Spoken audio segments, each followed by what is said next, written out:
Clay Buchholz is 34 and 18. 34 wins, 18 losses in the last 3 years. And I know you're all sabermetrics, so that's a .654 winning percentage. That winning percentage says he's top of the rotation. I'm Kevin Dupont for Globe 10.0, here with Chad Finn. I was surprised by those numbers, quite frankly, Chad. And surprised because I don't think of him as a 1-2 starter. Do you?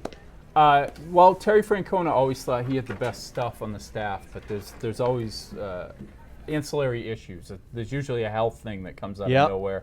He's a guy who sometimes doesn't seem to trust all the ability that he has. But I would say also, this is a guy who has done it. He did it 1 year where he was 17-7, second in the league in ERA, 2.33, but finished right behind Felix Hernandez that year in 2010, and he did it when John Farrell was his pitching coach. So he succeeded under this guy. But the key with him, he's got to stay on the mound. He hasn't thrown 190 innings in his career.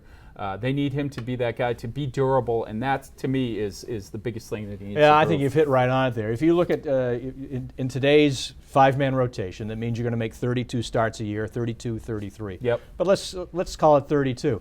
Out of those 96 starts he could have made the last 3 years, he's made 71, which is another way of saying this is a guy who's going to miss 8 or 10 starts a year, which is another way of saying if he's one of your top of the rotation guys here for the Red Sox, again in 2013, that in itself says it's trouble. I mean, the standard sports writer thing, because we can gain weight so quickly, is he ought to gain 10 pounds and some muscle. Yeah, which he looks like he has, actually. He does look better, but he's gone from sort of the wisp he was when he comes in here and he's young and he gets the no-hitter to he's a little more, but he looks like he just needs some more. I don't know.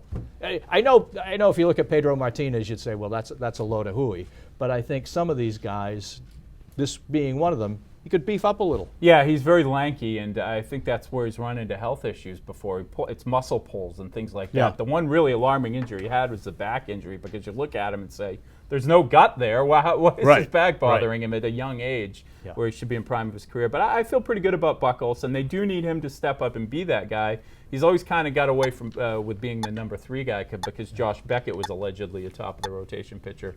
They need Clay Buchholz to pitch to his level of ability this season. I'll kill my own theory as we go out here, which is Ron Guidry seemed to do okay, and he was all right. He was on the thin side. Yeah. So, Clay, time to you to get it done.